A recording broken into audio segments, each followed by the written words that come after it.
નમસ્કાર ભાવનગર મોસમ અને હવામાન વિભાગની આગાહી અનુસાર આગામી 3 દિવસ એટલે કે 31 જુલાઈ 1 અગસ્ત અને 2 અગસ્તના 3 દિવસે આખા ગુજરાતમાં ભારેથી અતિભારે વરસાદની સંભાવના છે અને ભાવનગર જિલ્લો પણ રેડ ઝોનમાં આવે છે।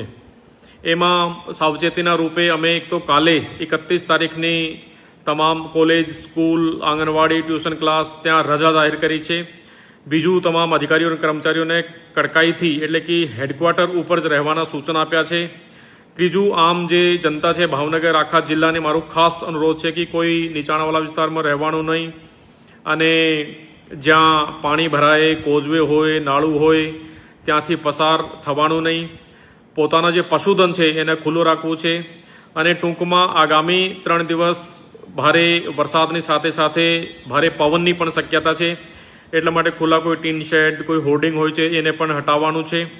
તો ફરીથી હું રિપીટ કરું છું કે આગામી 3 દિવસ ભાવનગરમાં પણ રેડ એલર્ટ છે અને એના હિસાબે તમામ અધિકારી કર્મચારી અને તમામ ઇન્સ્ટિટ્યુશન પગલાં લેવાના છે। Thank you.